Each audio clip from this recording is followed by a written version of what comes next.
He says, I ask you to reach down inside yourself and find the truth your life is compelling you to see. That is your road to true peace, and it is the beginning of the evolution of humankind. Because every change in the world starts within.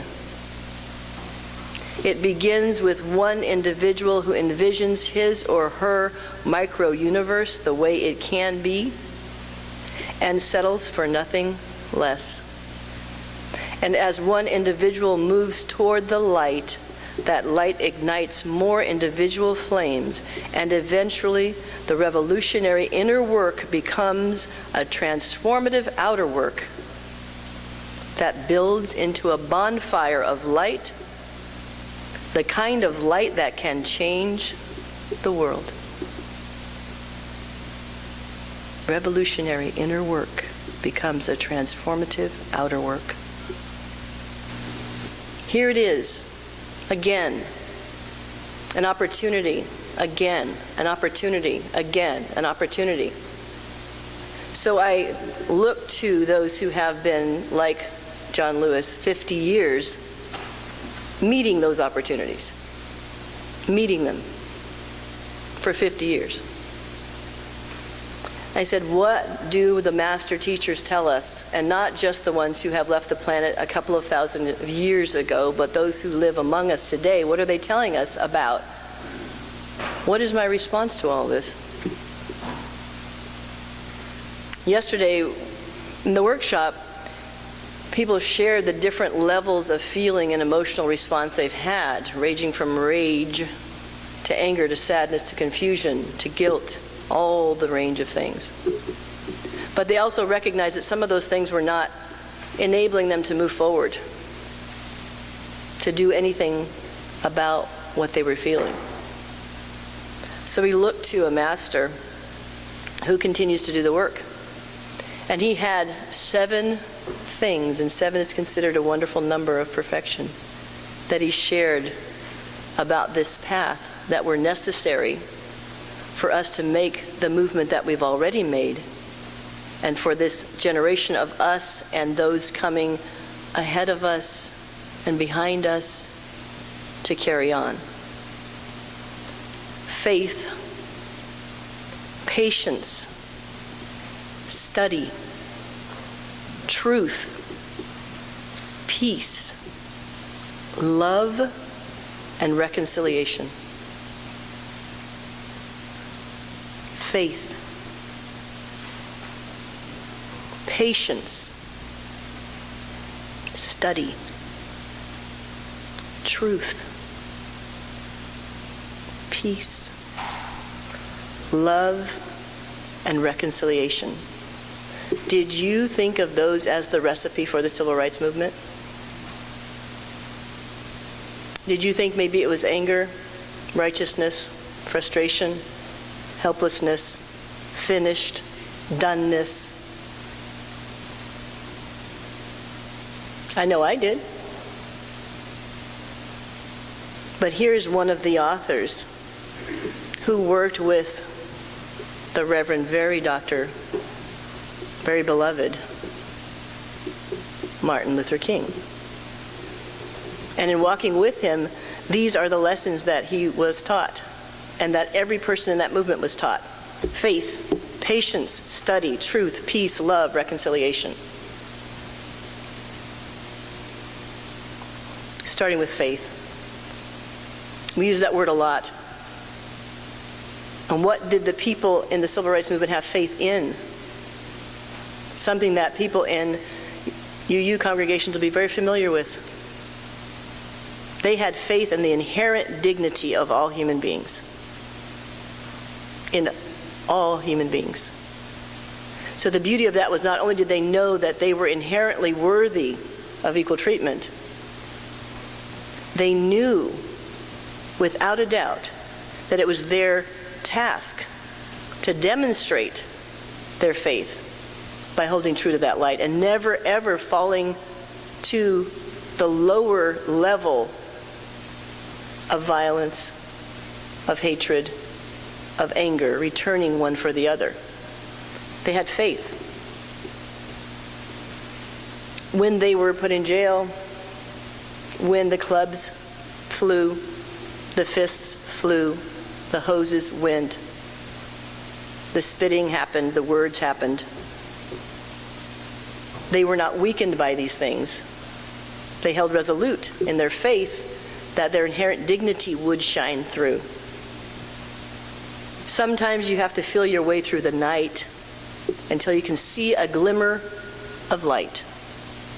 This is faith. Sometimes you have to feel your way through the night until you can see a glimmer of light. And that's where the patience comes in.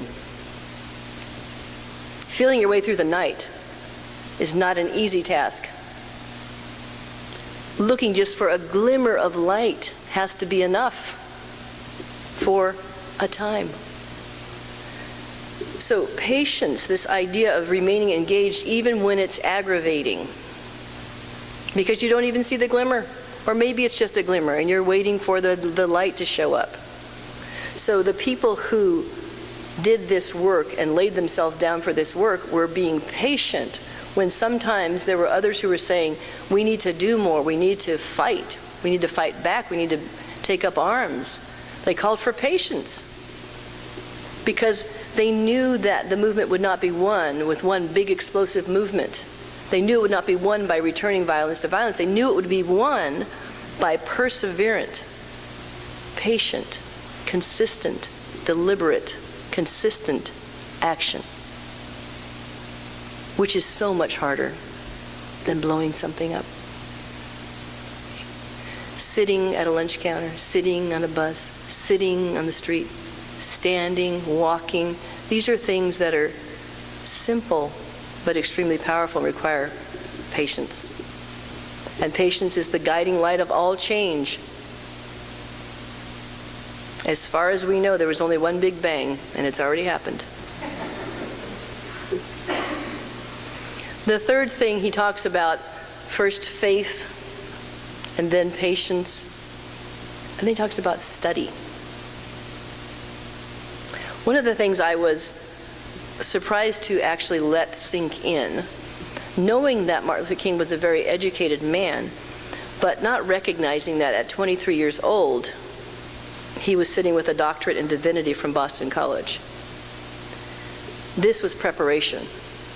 He studied, and they all wore, as you notice, the suits and had the look of who they knew they were before others were willing to recognize who they were. They studied nonviolence. They went to school with a minister to learn how to actually do it. How do we live in this nonviolent way? And they call us today, John Lewis and all those who continue to fight the fight, as many of you do, in our way, to study, to mean that we pay attention to what just happened. We get the facts for ourselves. We find out what is moving forward. What is our elected body doing or not doing? One of the things that's interesting about this place is it's one of the few places in religion, in a sense, that asks for action. And this place has often been a meeting house that will bring people together to say, what shall we do? You would be surprised to know that most people in the legislation do not receive letters from anyone. You might imagine that there's all this letter writing going on all the time. You see these campaigns that happen where 1,000 letters get written and it's online and people send them in. Those are rare occasions. Mostly, they are getting lobbied. But they are not hearing from you and I. Having spent many times visiting Congress for many different reasons, I can tell you firsthand the Congress people that I met, to a person, always said, write me. Write a letter. Let me hear you. We think we're actually outraged. We think we're actually upset about something, but they actually do not hear or feel a thing because we're keeping it right where we are. And activism can be as simple as writing a letter. One of the people in the workshop was talking about how difficult it is to know what to do because it's so big. And if you remember last week, Reverend Kate was talking about those small steps. And we don't have to do it alone. We study, we understand, we get information. We have a point of view. The people in the civil rights movement had a point of view. And their point of view was what they considered a fundamental truth, which was the next item in his 7 principles for this movement. You have faith, you have patience, you study, you get prepared, but you seek the truth, you share the truth, you stand in the truth. Of truth, it's said that the truth is incontrovertible. Malice may attack it, ignorance may deride it, but in the end, there it is. See, the thing about it, truth of our equality can't be denied or erased, but it can be systemically obscured, strategically misinterpreted, and hidden from mainstream comprehension. It may be true, and yet still unknown by so many people. So what they were doing there was standing in the truth of knowing we are one people, one human family, and the actions of one of us affect all of us. Sometimes we have to feel our way through the night until we can see a glimmer of light. They knew that the light existed, the light of truth, that they were equal, inherently worthy beings. They knew it was true. That's what sustained them throughout this movement.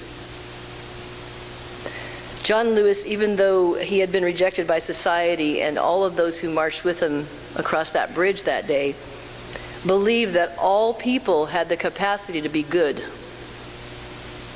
This surprised me as a major tenet and thread moving through these people who were met with clubs and fists and hoses.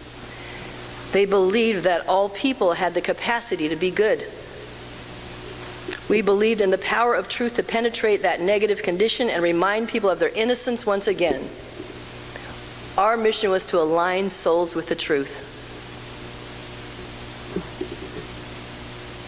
Sometimes you have to feel your way through the night until there's a glimmer of light. When someone is beating you at your face and yet you know that you are one with that person, and you know that they are just outside the alignment with truth, in the dark, and they too are feeling their way through the night. They too are feeling their way through the night. And you have the faith and the patience and the study and the truth. And you're willing to remain peaceful until they can find their way to that glimmer of light. Peace. The first act is to silence the war raging within. The movement surrounded by violence was a shining army of peace. Justice brings peace. The way of peace is not weak, it's strong. So many people felt that some of the people in the movement with their walks and their sit-ins and all those things were being somewhat passive. We know even from science now that the truth is peace and love are stronger than anger, frustration, rage. There's actually testing of your muscles when you think a thought that is negative or destructive and you have no strength. They test your muscles when you think in love and you think in peace and you think in harmony, and the power is transcendent. This has become known as fact. The people in the civil rights movement knew these things and studied these things and learned to live from that wellspring inside. Therefore, when they looked like they were beating down, the light inside was growing stronger and stronger. So strong that here we are today, still feeling even one man's light from that day. Feeling it so strongly that we gather and celebrate and keep working to live toward the dream that he imagined. Sometimes we have to struggle through the night until we can see that glimmer of light. One of the beauties of the nonviolent movement is that the way that they see their brothers and sisters, the brothers and sisters that today that we are so upset with, nonviolent action sees the offending party as a brother or sister who has gone wrong. The work of love leaves no scars. They don't beat into their brothers and sisters the recognition of light. They show them the way by being love. Faith, patience, study, truth, peace, love. This movement, above all, was a work of love. For the betterment of society, they loved, and many until their death, in the moment of being taken. They had a great teacher, the Reverend Jim Lawson, who I believe is still on the planet today. If not, he was just in the last year. But he was the teacher, the metaphysical teacher, who taught all of the architects of the movement the inner posture of radiating love. Some of you may have seen it on a recent episode with Oprah Winfrey on the thing called Super Soul Sunday, but John Lewis was reconciled with a man who beat him senselessly during a protest. The man kicked him, beat him with clubs. John looked at his face and watched his face while he was doing it, never fighting back. His non-resistance broke that man. And now, 50 years later, sitting on a show with Oprah, John Lewis was holding his hand, comforting him. This is the transcendence of love.